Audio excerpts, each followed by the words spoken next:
The Middle East never sleeps, and it is absolutely crazy because first up we got confirmed that yet again a terrorist attempted in Judea and Samaria to infiltrate the Jewish community of neighborhood. This was on Saturday morning. Luckily, he was neutralized by the security forces, where we also got confirmed that no Israeli forces have been killed or injured. Following the terrorist attack, the IDF have raided, guided by the Shin Bet, the terrorist's home, while weapons and military equipment were discovered, confirming that he was planning to do further attacks on Israeli civilians and troops. We also confirmed that his brother was arrested and transferred for Shin Bet investigation. Next up, we got confirmed, according to CENTCOM, that a United States warship have directed a vessel to return to an Iranian port as the United States continues to enforce its blockade. However, we got also confirmed that Iran doesn't like that and actually have broken the ceasefire, which they committed to, and they stated that the strait is closed again. So we'll have to see how the President Trump will react on that. We also got here the confirmation. The United States Central Command stated that the forces are imposing a naval blockade on ships to and from Iranian ports and coastal area. Please remember that this blockade is only for Iranian vessels and ships that are coming or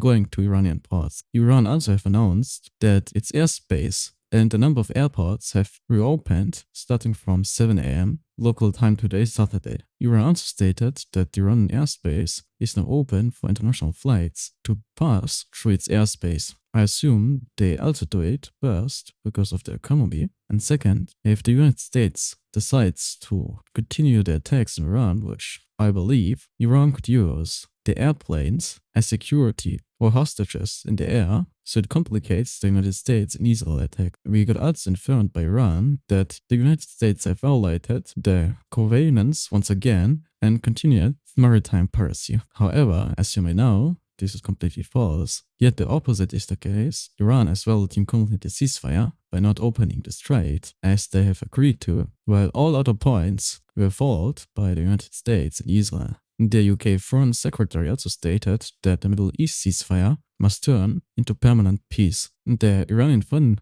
Minister spokesman also stated that the option of transferring enriched uranium abroad is rejected. However, he didn't say that the uranium which Iran holds will not get destroyed or neutralized in another way. So we'll see what will happen, especially since the United States insists that the uranium get or destroyed or transferred abroad. Also got confirmed according to marine traffic website data, the ships that carried gas, petroleum, and chemical tankers departing through the strait have risen to 8. However, this number is still very low. If you compare it before the war, it was over 100, I think. But we must also mention that only these 3 ships, which carried exactly these materials, are listed here. And Iran continues by stating that the enemies must pay war reparation. Obviously, this is completely nonsense, but Iran tries to put the stakes very high in the hope that when a deal is considered by the United States, the new demands which Iran will offer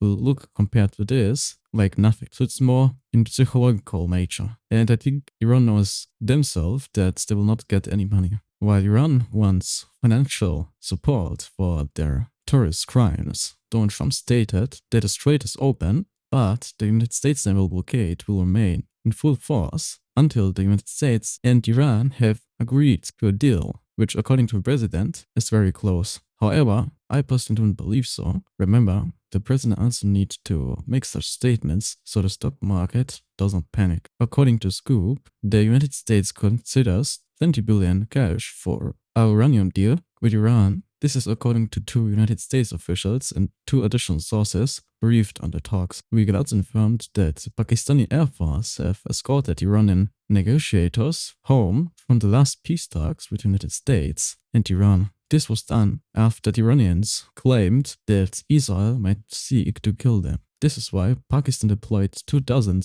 jets plus additional equipment for surveillance to ensure the safety of the terrorists in Iran. With also confirmed, according to Pakistani sources to Reuters, progress is being made in unofficial diplomatic efforts between Tehran and Washington, while we can see a comprehensive deal within the next 60 days. Macron also demanded during two calls with Owen, this is the president of Lebanon, and Nawaf Salam, also someone from Lebanon, guarantees for the security of UNIFIL troops in Lebanon. This is because UNICEF is outraged by the killing of two drivers of trucks that were providing clean water to families in the Gaza Strip, but as we know, many terrorists were part of UNICEF, and the organization Gaza had direct ties with terrorists and they were collaborating with them. While all of this is happening, the Israeli army have announced for the first time the extension of the Yellow Line in southern Lebanon, where its forces are present. Also, the IDF stated that in the past 24 hours, they have detected